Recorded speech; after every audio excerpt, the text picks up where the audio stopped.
Once upon a time there was a dear little girl who was loved by every one who looked at her, but most of all by her grandmother, and there was nothing that she would not have given to the child. Once she gave her a little cap of red velvet, which suited her so well that she would never wear anything else, so she was always called Little Red Riding Hood. One day her mother said to her, "Come, Little Red Riding Hood, here is a piece of cake and a bottle of wine. Take them to your grandmother. She is ill and weak, and they will do her good. Set out before it gets hot, and when you are going, walk nicely and quietly, and do not run off the path, or you may fall and break the bottle, and then your grandmother will get nothing.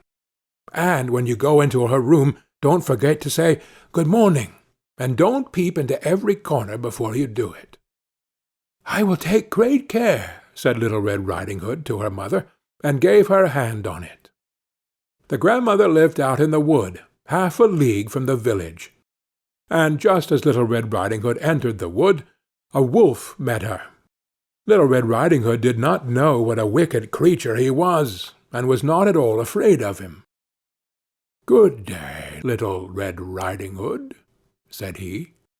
"Thank you kindly, Wolf." "Whither away so early, Little Red Riding Hood?" "To my grandmother's." "What have you got in your apron?" "A cake and wine.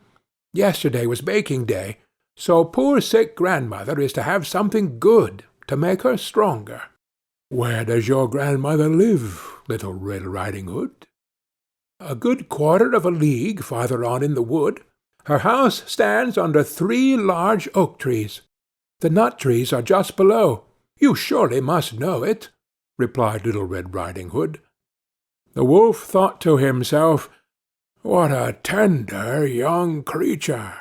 What a nice plump mouthful! She will be better to eat than the old woman. I must act craftily, so as to catch both."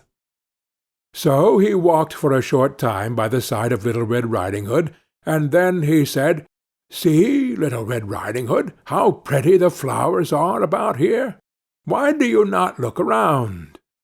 I believe, too, that you do not hear how sweetly the little birds are singing. You walk gravely along as if you were going to school, while everything else out here in the world is merry."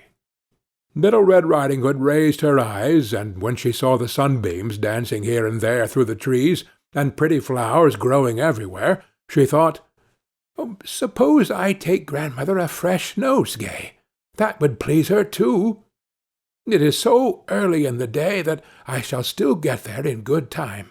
And so she ran from the path into the wood to look for flowers. And whenever she had picked one, she fancied that she saw a still prettier one farther on, and ran after it, and so got deeper and deeper into the wood. Meanwhile the wolf ran straight to the grandmother's house and knocked at the door. "Who is there?" "Little Red Riding Hood," replied the wolf. "She is bringing cake and wine. Open the door." "Lift the latch," cried out the grandmother. "I am too weak, and cannot get up." The wolf lifted the latch, the door sprang open, and without saying a word, he went straight to the grandmother's bed and devoured her. Then he put on her clothes, dressed himself in her cap, laid himself in bed, and drew the curtains. Little Red Riding Hood, however, had been running about picking flowers, and when she had gathered so many that she could carry no more, she remembered her grandmother, and set out on the way to her. She was surprised to find the cottage door standing open, and when she went into the room she had such a strange feeling that she said to herself, "Oh dear, how uneasy I feel to-day, and at other times I like being with grandmother so much." She called out, "Good morning," but received no answer. So she went to the bed and drew back the curtains. There lay her grandmother with her cap pulled far over her face, and looking very strange. "Oh, grandmother," she said, "what big ears you have!" "The better to hear you with, my child," was the reply. "But, grandmother, what big eyes you have!" she said. "The better to see you with, my dear." "But, grandmother, what large hands you have!" "The better to hug you with." "Oh, but, grandmother, what a terrible big mouth you have!" "The better to eat you with." And scarcely had the wolf said this, than with one bound he was out of bed and swallowed up Little Red Riding Hood. When the wolf had appeased his appetite, he lay down again in the bed, fell asleep, and began to snore very loud. The huntsman was just passing the house, and thought to himself, "How the old woman is snoring! I must just see if she wants anything." So he went into the room, and when he came to the bed, he saw that the wolf was lying in it. "Do I find you here, you old sinner?" said he. "I have long sought you." Then, just as he was going to fire at him, it occurred to him that the wolf might have devoured the grandmother, and that she might still be saved. So he did not fire, but took a pair of scissors and began to cut open the stomach of the sleeping wolf.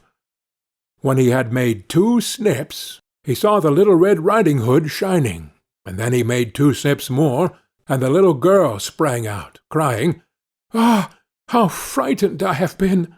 How dark it was inside the wolf's!" And after that the aged grandmother came out alive also, but scarcely able to breathe.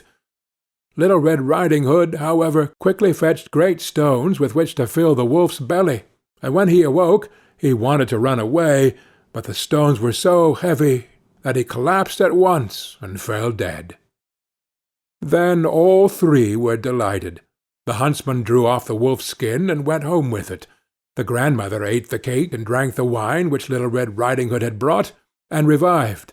But Little Red Riding Hood thought to herself, "As long as I live, I will never by myself leave the path to run into the wood when my mother has forbidden me to do so."